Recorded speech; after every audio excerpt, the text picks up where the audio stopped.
It's time for Tiger Talk on the Tiger Sports Network. Tiger Talk, live from Tiger Club inside the Robins Center on the Fort Hays State Campus, is brought to you by these premier Tiger sponsors.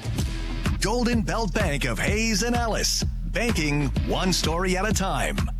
The Hayes Med Orthopedic Institute, expertise, technology, compassion, all right here. BTI, your John Deere dealer with locations in Buckland, Great Bend, Greensburg, Hoxie, Ness City, and Pratt.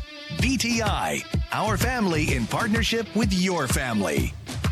Eagle Radio, Hull Broadcasting, and HayesPost.com, keeping our community connected. And The Taco Shop. Order by phone or use the Taco Shop app.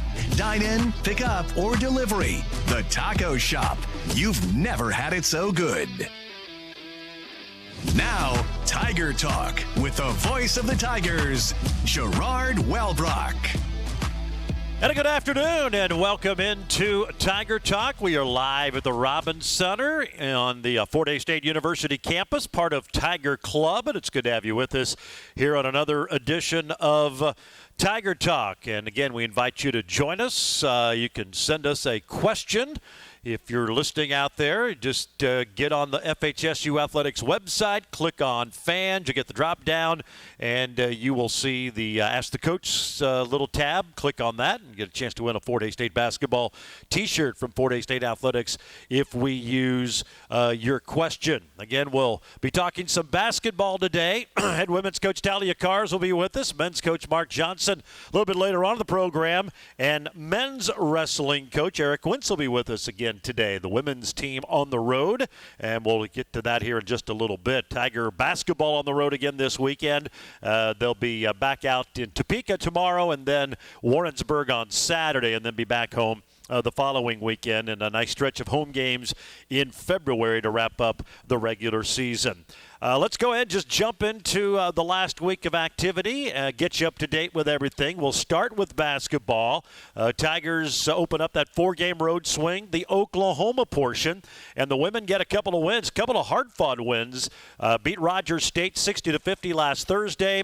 And then Central Oklahoma, 81-72 on Saturday. They've moved up to number 8 in the latest WBCA Top 25 and back in the media rankings at number 22. The men defeated Rogers State, first ever win in Claremore, 74-63, and lost to a really talented UCO team that's starting to put it together, 75-65 Saturday in Edmond. So both teams back out, as we said, Washburn tomorrow night, Central Missouri on Saturday afternoon. We'll have more with Talia Cars and Mark Johnson on those games. Men's wrestling, they hosted Newman on Sunday, and they come away with a 23-22 victory. They're now 5-3, 2-0 in conference duels. They will wrap up the home schedule this Saturday against number 21 Central Missouri. That'll be at 2 o'clock. And again, more with Eric Wintz here in just a little bit. Women's wrestling, they were off this weekend, but they're back at it tonight up in Sioux Falls, South Dakota. The University of Sioux Falls at 6, and then they'll be in Des Moines on Saturday for the Grandview Open. Indoor track and field, they were at the Rumble in the Jungle down in Pittsburgh, hosted by Pittsburgh State Friday. 1 school record, 3 individual victories, and 5 qualifying marks for the Tigers. Emily Dirks breaking the school record in the 3,000-meter run. She wins it, 9:52.99. Jason Clark stays undefeated in the pole vault. 16.8 was his height. He wins that. And Christian Dara winning the mile run on the men's side. Tiger men ranked 24th in the first national poll that came out. I think they're 6th in the region, so a good start for them. And they are going to be splitting up squads this weekend. Some will be down over in Topeka for the Washburn Open. That'll be Friday and Saturday. And the rest of the team at the Charlie Foster Classic, hosted by Nebraska Kearney. And believe it or not, baseball is here. The Tigers open up their season this weekend. They'll be at home taking on Adams State in a pair of doubleheaders. 1 o'clock on Saturday for Game 1, noon on Sunday for Game 1 between the Tigers and the Grizzlies. Yeah, hard to believe. Baseball is here. Softball will start their season next weekend, and we'll be getting those coaches in a little bit longer, a little bit further down the road as we get more in depth into the spring sports. But they are here. That crossover season for the spring has arrived. Kansas Department of Transportation and the Drive to Zero Coalition invite you to join fans with a plan. If you're going to be drinking, always designate a sober driver. We will take a break. When we come back, we'll talk women's basketball. Coach Talia Cars will join us next. You're listening to Tiger Talk on the Tiger Sports Network, built by PwC. He bobbles into the 10-5, touchdown. Into the edge, and Hayes High's going to win this football game. Johnny Rigler is on the spot. Fire up the three, and fake it home as it swirls. Launches a three, bang, nothing but net. It's dropped in left field, and we are tied as 5 touchdowns. He didn't get there, Hayes High wins in overtime.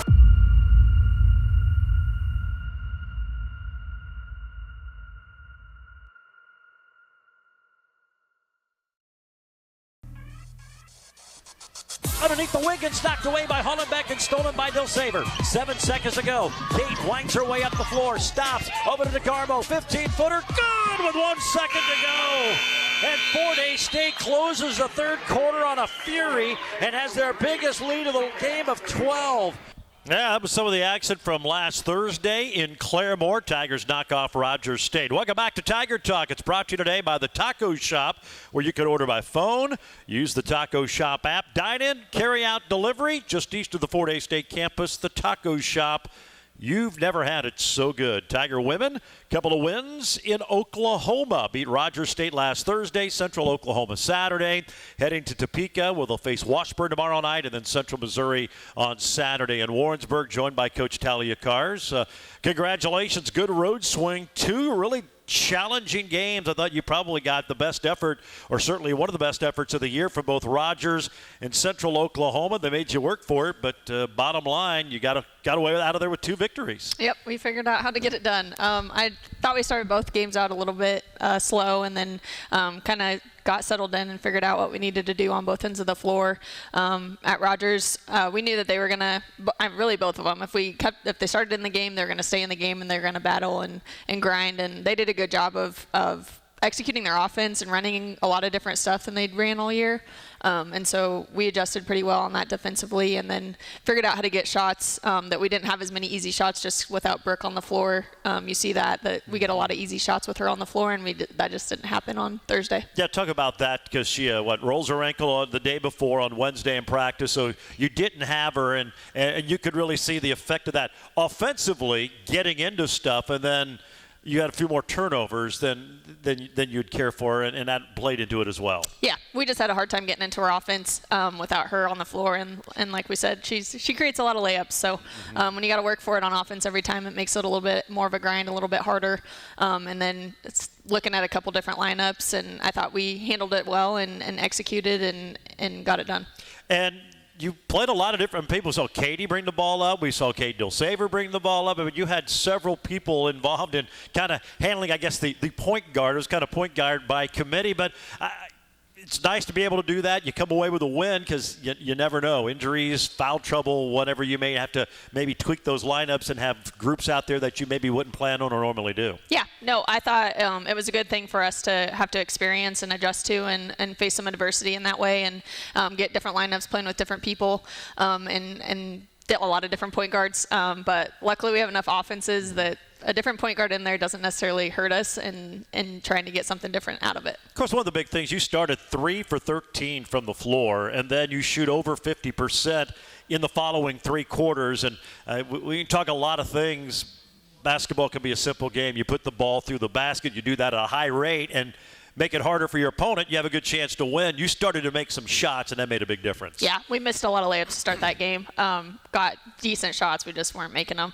And so it required us to get a bunch of stops on the other end of the floor and then just hang in there on offense. And then you had that big run. We heard the highlight right before the coming out here from Katie DeGarmo, but you had that big run to close out the third quarter. That was really kind of the difference in the game. You finally got that breathing room, which had been hard to get up until that point. Yeah, we threw a press on on them and got easy shots. That's what it came down to. Is we got some steals, shot some layups, and they weren't quite ready for it because it was something different than we'd done, and got some offense going. Let's talk about Saturday. You beat Central Oklahoma 81-72, and this was another game. You struggle shooting the ball early, and they're a talented team. The wins just haven't come, but then you see them and the way they played against you. That one of those games they put it together, and they were really tough defensively. They hit some shots, and you knew you were going to be in for a battle in the first couple of minutes of that one. Yeah, they're really good. Yeah, really good shooters, really good offensive players, especially.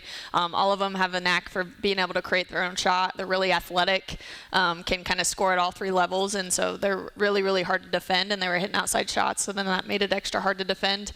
And then on the other end of the floor, they had a good plan on us on defense, and again, we struggled a little bit to get the ball in the hoop, and then eventually found some energy in that fourth quarter. Yeah, and really you go back to the end of the third quarter, you have that big run, and your team has done that. I don't know if you give great halftime speeches, but it seems like you've come out and you've had some really big third quarters this year, and Saturday was certainly one of them. Yeah, I think we do a good job of adjusting and really focusing in, okay, we saw this at pregame, we didn't execute it super well. How do we do this better? And then where they've experienced the players and know how they can guard them, I think they do a good job of adjusting at halftime of, okay, we can't do this. This is how I'm going to do it. We got to do it. And then you mentioned the fourth quarter. They came back. They tied it up early in that fourth frame. Then you go on a big 15-3 run to get some separation, led by as many as 15 there down the stretch. And that's, I guess, with a veteran team that's been through so many of these battles and certainly on the road, understanding what it takes. When you needed to play your best, your team played their best. Yeah, and just finding energy. I felt like we lacked energy those first three quarters, and was trying to figure out how to find that. And I don't know what ended up finding it, but it felt like everybody grabbed hold of it and went with it, and so that was good to see at the end of the game. Yeah, 2 20-point scores in that one. Telexa Weeder off the bench, 23, 7 boards, went 8 for 12, and then Olivia Hollenbeck, 22 points, 7 boards. She was 9 of 17. Also 3 steals, 4 block shots, and an assist. Those two were really the catalyst on Saturday, and it's, I think, the second time they both have scored over 20 in a game this year. Yeah, they came in and got rebounds, which is also where we lacked a little bit in both of those games, and I thought they did a good job of making sure their man didn't get it if they didn't get to. And then in the second half, we really picked that up on the guards, too, is boxing somebody out, so they only got one chance at the basket. In fact, we did get a question texted to us kind of about that. See if I can find it here. I had it marked. But basically, it was about the bigs. I mean, you consider playing, all 3 of them because, I mean, you've had to maybe a little bit at times where Liv is in and Telexa's in and Katie is in.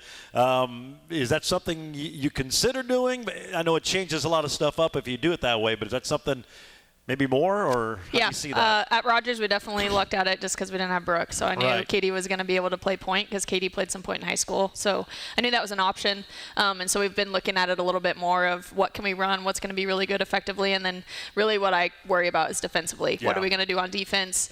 Who are we going to guard if they have a bunch of good shooters or whatever? And so that's where I am hesitant to do it, is just getting stops on the other end. But I think we're starting to get it figured out. Yeah, certainly understandable. And, I mean, it comes down to that time of the year. I mean, seems like defense is still what wins out in a lot of these, especially these close games. And now you're getting into February. I mean, it is a grind, and teams start seeing where they're at. And, you know, some are playing to get into the tournament. You're playing to win a league title. I mean, it just seems like everybody now from here on out just gets that extra energy, that extra effort, because they can see what they're playing for, and you really have to get your nose to the grindstone, so to speak, because you know you're going to catch everybody's best effort. Yeah, definitely got to get stops, and that's kind of where we start when we think about other teams, is how can we stop them from scoring. And then we have enough, I think, good scores and run enough offense that we can figure out, okay, this is going to be an advantage in this game. But defense is definitely where we kind of pay attention. Brooke Doan-Ocano, she came back and played Saturday. Didn't seem to be too worse for the wear. No, she was good. Her ankle was good. Her lungs were a little she got a little tired. But she's doing good. You see 2 or 3 days off where you're not doing anything, and you're tired. And Sarah didn't make the road trip because she was sick, and Monday she was very tired. Well, you're back on the road. We talked about it last week, or I guess you weren't here last week, the week before, though, this crucial 4-game stretch all on the road. And, there's an old adage, it's not always who you play, it's when you play them. You got Central Missouri and Washburn. You beat them by 30 each when you played them back in early December to start conference play. You look at them now, they're both trending up, probably playing their best basketball of the entire season. It's going to be a different story than what you faced them at home about a month and a half ago. Yeah, I would have liked to play them a week and then went off and then another week back to back because they weren't playing, hadn't figured each other out early in the year. They're playing really good basketball. Washburn didn't have their leading scorer when we played them the first time, so that makes a big difference. Central Missouri has an addition at Christmas. And then their kids are just playing really good together. So definitely two different teams, and we saw the first round, and so not overlooking them whatsoever, expecting two tough games. You got a smart team, but do you have to really convey that to your squad? Because probably human nature takes over, and it's like, we won by 30 when we played them last time. No, I think the first 2 games, it was almost like a shock, like we won by 30. And so I think we still know both of these teams are really, really good. I don't think that they're feeling like they're overlooking them at all. Just know we need to prepare and know that they're playing a lot better basketball than they were the first time we played them. Playing really good as a team. Both teams have 4 or 5 that are really good scorers and starting to play better defense, throw different things defensively at us, and so they're playing really good basketball. You mentioned Nodada, their post player, averaging 17 a ball game. Obviously, her size and her presence in the post, but what does she bring to that team now with Washburn that they didn't have the first time you played them? Yeah, I think she matches up with Liv and Telexa as good as anybody in the league. She's a really physical player, can score on both sides of the basket, and they figure out and know how to get her the ball. And when she gets it in there, she's going to put it in the hoop. So our goal is to make it as difficult as we can to even let her touch the ball, and then when she touches it, just being really aware of her and making her have to have a difficult shot. And you've had the upper hand with Washburn here as of late, so you know that they're talking about that and they're excited to get you on their home floor. And they were a team that for a while, they were going to be lower part of the MIAA. Now they're in the middle trying to work themselves up. They're in a nice spot, so you're gonna get a great effort from them. Yeah, no. Laura does a great job of having a good plan, and defensively they're tough. They always have a really good plan on defense and knowing how to create tough shots for the other team. And then, like I said, they have a lot of dynamic scorers. They can kind of score at all 3 levels too. Team hanging in there okay? I mean, we talk about it being a grind, and you've got some veterans who've played a lot of basketball, and it sounds crazy, but they've been through a lot. They're hanging in there okay? They are. I think when you get through that time in January when you don't have class, once you survive that, then it's like, okay, I'm busy with class. Now I can think about class and basketball and not just think about basketball all the time. I think it gets to be a lot when you're only thinking about basketball. So class is a good distraction for us, and when they come to practice, then it's just fun. And I remember Coach Hobson always saying this is a tough time of the year because you still got a lot of basketball left, but it goes quickly, and you kind of survive these next couple of weeks. You get to February, and kind of like we talked about, you see the light at the end of the tunnel, you see what you're playing for, and it kind of gives everybody some new energy and some new enthusiasm. Your group's been through this. You've got a veteran team by and large, and that probably helps a little bit, but it seems like these are kind of the dog days of the season, and you got to really, the mental side of it, and maybe not having the energy you had on the road plays into that a little bit. Yeah, it definitely does, and it's weird with the schedule change, and so I don't know. Where we haven't played a bunch of these teams, like we're playing these guys again for the second time, but then we have 4 more teams, or 5 more teams really we haven't even seen yet. And so it'll be a weird year to finish out the year. I don't think it'll feel so long because we haven't seen these teams yet. And so that'll be probably a good thing that we're preparing for somebody new that we haven't seen yet. Well, hopefully those last 2 weeks are going to mean a lot on the line with some big games coming up. Coach, as always, we appreciate the time. Great job down in Oklahoma, and we'll see you, I guess, tomorrow night at Lee Arena in Topeka. Thanks, Jordan. There you go. Talia Carr, head coach of the Fort Hays State women. 5:30 tomorrow night. They take on the Washburn Ichabods, and then it'll be a 1 o'clock tip Saturday from Warrensburg to take on the Jennies of Central Missouri. Look your best on Tiger Game Day with official Nike gear from BSN Sports and the Sideline Store.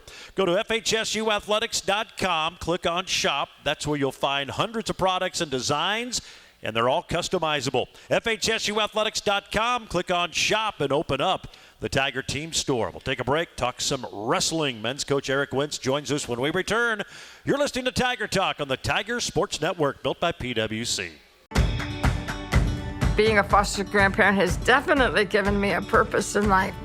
Just been so happy, just so much more energy than being at home alone doing nothing but watching TV. It's the best part of my life. Best part of being a foster grandparent volunteer, watching the light up in the kids' eyes. I'm living again, and the foster grandparent did that for me.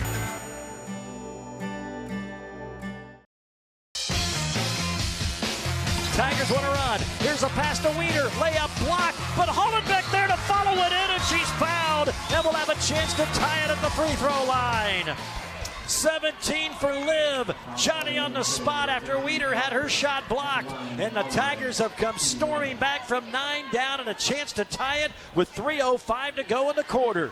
Yeah, some more of the action from last Saturday. The Tiger women knocking off Central Oklahoma. They'll be on the road again this weekend. Washburn tomorrow, and then Central Missouri coming up on Saturday. Tiger Talk today brought to you by BTI. They're your John Deere dealer with locations in Buckland, Great Bend, Greensburg, Hoxie, Ness City, and Pratt. BTI, our family, in partnership with your family. Joined now by men's wrestling coach Eric Wentz. Tigers get a nice win on Sunday, knocking off Newman 23-22 ended up being that final. They'll be back at home for a couple of more duels to wrap up the home slate. Saturday they wrap it up at home against Central Missouri, and then on Sunday head to Edmond to take on Central Oklahoma. In fact, their final 4 duels against ranked opponents, Central Missouri, Central Oklahoma, and Nebraska Kearney. We'll get into that a little bit here in just a moment, but Coach, appreciate you joining us again today. Congratulations. Nice dual win on Sunday for you guys. Yeah, it was unfortunately a little more exciting than it needed to be. But, we had some guys really step up big and score some bonus points. And, so that's a good thing coming out of it is we were able to put a lot of points on the board. So yeah, and that's where you got a tight match like that. That could be the difference. And Amy Stokes gets a major decision at 125, and then Terrius gets a fall. Those are obviously key highlights from the matches. Maybe go over what stood out in your mind. Yeah, well, Amy Stokes, the guy he beat, he was 16-3. Was a regional runner-up national qualifier last year, and I believe at least a junior, maybe a fifth-year guy. AB is a redshirt freshman, so for him to go out and put 16 on the board right out of the gate was huge, and he scored the last 7 in about the last 20 seconds. Wow! Got a takedown and a turn late to get the bonus. Gave up a takedown that he shouldn't have.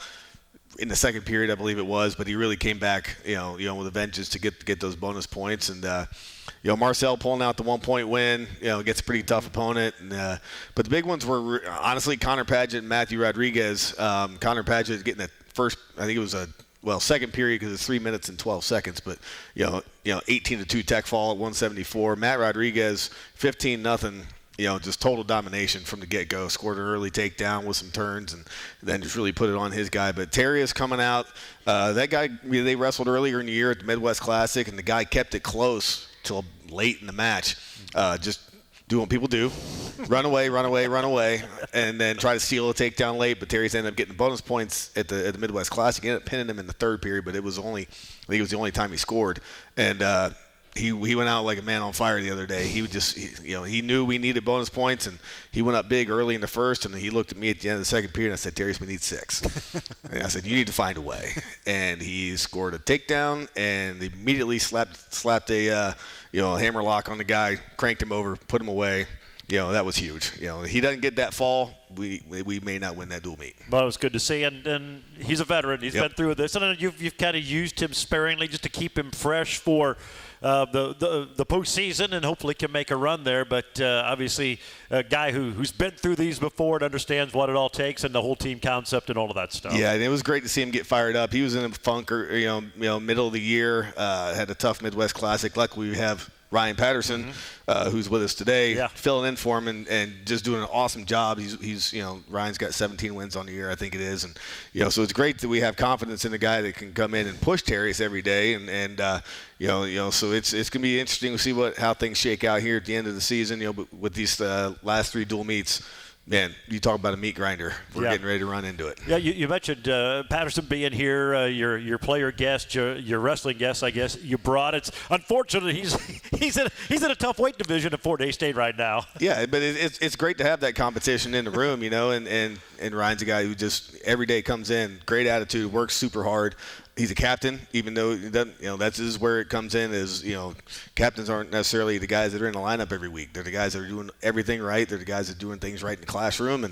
And Ryan leads Bible study on once a week, and we 15 to 20 guys are showing up for that. So he's what you look for in a leader, and but to have a guy like that's in the room every day, just battling it out with Terrius and some of those other upper weights, that's what we need. You mentioned A.B. Stokes, the young guy. You talked about him a little bit last week, but exciting to see as the season moves along for a young guy. I know it's not his first year, but still pretty new to all this collegiate wrestling to kind of come on the way he has. He's been big for you. Yeah, and this is going to be a big week coming up for him. He's going to have the number 1, the number 2, and the number 4 guy in the country. That's it. Over the next 3 duels, 3 duels in a row. So if he really wants to make noise and put himself on the map and show that he's ready to compete at that level, he's going to have a good couple weeks here. All right, let's talk about the schedule ahead. You kind of touched on it.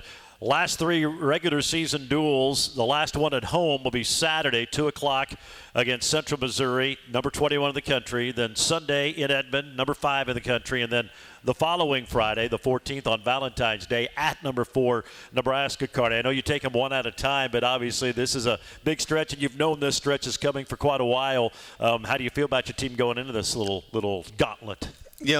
I feel pretty good about it. We went into Central Missouri last year to their place, and they were ranked 21st, and we beat them 32-12. So, things can happen.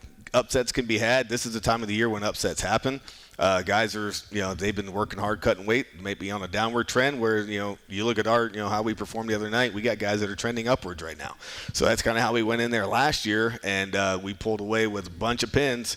And, they got a little different lineup than they did last year, but, we still feel good about it. And, the thing we tell our guys is, this time of year against this group of teams we've got, we're going to try to be agents of chaos. That's our goal. We want to mess up the rankings. We want to mess up regional seedings the best we can, and we got nothing to lose, with a bunch of freshmen and redshirt freshmen going out there, minus Terrius. And, we're just trying to go out and put on a show and wrestle like we got nothing to lose. Agents of chaos. I like that. I'm going to try to use that more often. You mentioned, Terrius being one of the veterans, wrestling at home for the final time. I'm sure that'll be a little emotional for him. He's been through a whole lot in this program and a lot of big matches at the Coliseum. Yeah, we're not even really going to talk about it.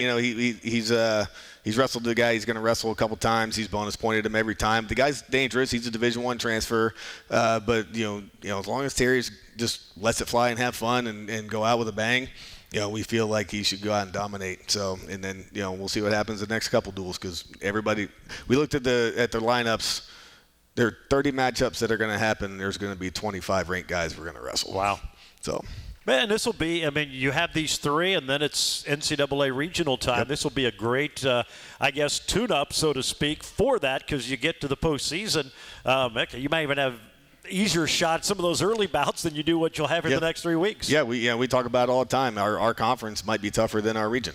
So having these guys late in the season, if we can compete well against them, maybe knock off a top 10 guy in the country, and be able to take that momentum going into the regional. We feel like we can get a couple guys through the national tournament. So. Should be a lot of fun. 2 o'clock on Saturday for the Mules of Central Missouri. Any special things before it all starts? The fans want to get out here early for? Yeah, we'll be doing senior day prior to the duel, maybe about 10 minutes before we start. We'll have 3 seniors. We'll have Terrius. Then we have Aiden Johnson. He hadn't been in the lineup. He's 5 knee surgeries deep, but he's our play-by-play guy. He does all the play-by-play for the MIAA for us, and been awesome. He's a nursing major. He'll be the first wrestler to make it through the nursing program, and he's already been hired. He's already got a job lined up at I believe he said Children's Mercy in Kansas City. Good so for him. he's got the job lined up, but he's been great for us. he's been a great leader, even though he hadn't been on the mat due to knee surgeries. And then we got Cody Castellane will be doing senior night as well. He's our resident old man. He's 30 years old, cybersecurity grad student. So he'll probably get in the lineup that night, just so he can get a match right under his belt. So it'll be a good night for those guys. That'll be a lot of fun. That'll be 2 o'clock, so get there a little bit early on Saturday as the Tigers take on Central Missouri. You got guys a vast, and you've mentioned it before, vast array of backgrounds for wrestlers that maybe the average fan might think about. Yeah, we got a pretty high academic group of kids that are we got guys we're trying to figure out how we can lengthen out how we can stretch out their class schedules, because they're going to be graduating early and they'll still have a year or two of eligibility, and so we're trying to figure out how we can keep guys sticking around for a while. All right, sounds good. Coach, as always, we appreciate the time. Good luck Saturday and Sunday, but obviously first and foremost the Saturday afternoon home bout with Central Missouri. Thank you. There you go. That's Eric Wentz, the head men's wrestling coach. Tigers and the Mules, 2 o'clock Saturday at the Coliseum. Tiger Talk is brought to you by the HaysMed Orthopedic Institute, the most comprehensive orthopedic care in Western Kansas. Let the experts at HaysMed Orthopedic Institute help you move freely. Learn more at haysmed.com/orthopedics. We'll take a break. Men's coach Mark Johnson joins us next on Tiger Talk here on the Tiger Sports Network, built by PwC. That was another legend on 99 KZ Country. And yes, before that, we had a brand new artist. Your home for today's stars and the legends. We play real country. I'm Teresa Trapp. Weather, news, sports, it's all here. We're on Facebook, and there is a listen live link at hayspost.com. Dial us in on your radio at 99.5 FM. KHAZ, real country. 99 KZ Country. Holds it high, now finds Grill out high. Kyle back to RJ, spins, over to Trey, open left wing three, good, he put it in. Trajan Davis hits his second three, he's in double figures with 11. 46-33, Fort Hays stay with their largest lead of the game now of 13.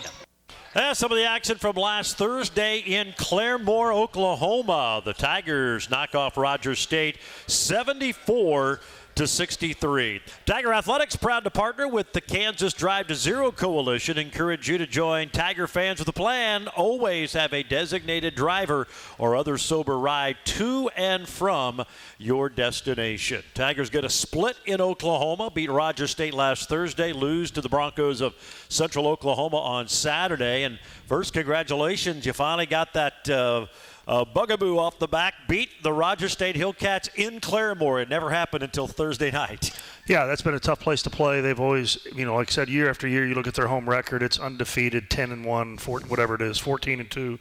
Just for whatever reason, it's always been a hard place to play. We really played well. Kyle had a great game. I think he had 20-7. Trey played well. Caleb, like I said, I think he had 12, 9, and 5 or something like that, with only one turnover. So really thought everybody that was in the game really played well at Rogers, and it was nice to get that win. You mentioned Trey. Good to see him, and it just feels like he's moving a little better. Not like he was at one point, but his offensive production's been a little bit higher. 13 points in that one, 5 of 10 shooting. His three-point shooting has been the best in any season in his career this year, shooting up near 50%. And when he's been able to do that on the offensive side, obviously that's a big boost, because at times the offense can be a challenge. Yeah, I mean, we need as many guys that can score as we can get. And, Trey, like we talked about after the game, I think it was Northwest, whatever, or Western, whatever it's one, he made some shots there to kind of clinch the game. Trey's just a maker. There's shooters and there's makers, and there's some guys that are shooters and they have a good shot and they can really shoot it day after day. Trey is really not one of those guys. He's just a maker. He finds a way in games to make them when we really need them, and that's just kind of a player he is. You mentioned Kyle, 20 points, 7 boards, 3 of 6 from 3, 9 of 10 from the line. One of his better overall games, and I thought after the game when we chatted, his defense has come a long way. In fact, as evident, he played all 40 minutes in that game at Rogers State, and that's probably been the area that he's made his most improvement from last season. Yeah, he's one of those athletes, you watch him in warm-ups, he is explosive and can tear the goal down, and he's got good straight line speed, probably lateral quickness. He didn't get that gift, so he's really got to be able to fight through that and play at a high level. You know, some of our guys, younger guys, are learning how to do that. That you got to be playing at a high intensity level to be athletic enough and quick enough in our league to be able to compete and keep guys in front of you. I really think he's made that jump. He's had a really good year for us. He's still, realize he's only a sophomore, and hopefully continues to get better. And but yeah, you have to be able to stay out on the floor defensively to be able to do things offensively. And he's made a really giant leap from a year ago. And you came back on Saturday, made the trip to Edmond to take on UCO, and we've had the old adage, it's not who you play, it's when you play them. And unfortunately, playing them when they're starting to figure it out, they have struggled, now a little bit over 500, but they're a lot of new faces on that team, and it seems like they're starting to figure things out a little bit. They're on their best little stretch of the season right now, and unfortunately, you kind of hit them at the wrong time. Yeah, the starting five is really talented. They're athletic. They can, they shot the ball well against us. They probably don't shoot it like that every night. Now, obviously, we probably weren't as sharp to start the game defensively as we would like. I think the big thing to start the game, we couldn't get any stops, but we were scoring with them. And then we just had a stretch there where I think we had a couple turnovers, 2 turnovers. We took a bad shot and then missed 2, went 0 for 2 at the foul line. In those 4 possessions, they got separation from there. And at halftime, we did a good job getting it to 11. We come out and get it right at 7 and kind of had the momentum. They didn't have a lot of energy, and we had a great defensive possession, and their 6'10" center who doesn't shoot threes at the end of the clock hit a 3, and they just kind of boom right back up to 15. So, they're athletic. The number 4 kid, their 6'7" 4-man had a great night. I mean, that's probably the one hole we have defensively. If you have a 6'6" to 6'7" really athletic guy that can drive it, shoot it, we don't really have that guy this year to match up. That's somebody B has always been able to handle. That's the one guy in position. When that's your strongest position offensively, that gives us a little bit of trouble. Up north, we had some problems with that in Minnesota. We've been fortunate. We haven't faced a lot of teams that have that 6'7" great athlete, great player to really hurt us because we don't have that guy to really match up this year. Nope, the Tigers are going to get another big chest here this weekend. They're on the road tomorrow in Topeka, taking on Washburn, and then wrap up the 4-game swing Saturday in Warrensburg against Central Missouri. We'll talk more about those opponents here in just a little bit. Tiger Talk presented by Golden Belt Bank. Your life has a story. Golden Belt Bank wants to get to know that story.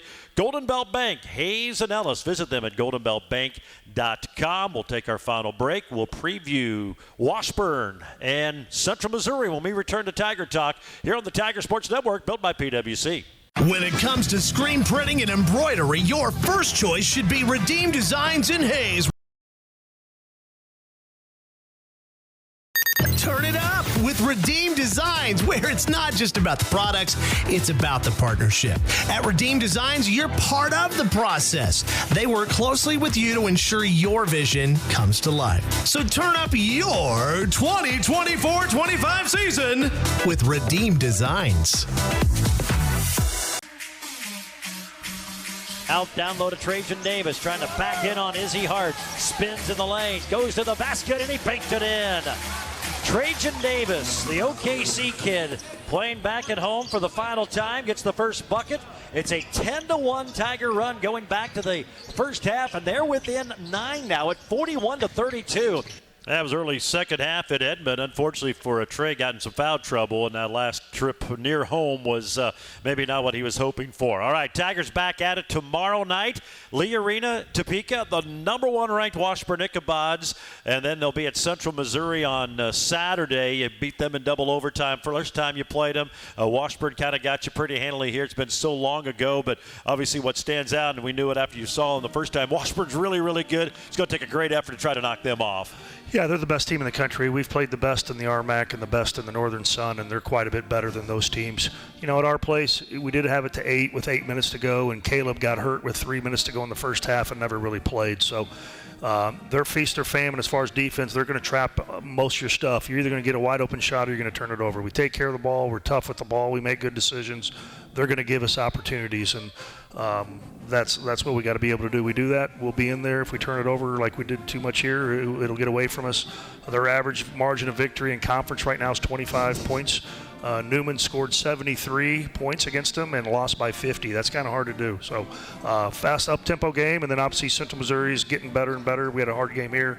Big stretch for us, 2 weeks in a row on the road, and need to win a game or two this week. Sounds good. Appreciate it. We'll see you tomorrow night in Topeka. Right. Thanks, George. That's Mark Johnson, coach of the Tigers. 5:30, 7:30 tomorrow. We'll see you on the radio. That's it for Tiger Talk. So long, everyone. Tiger Talk, live from Tiger Club inside the Robins Center on the Fort Hays State Campus.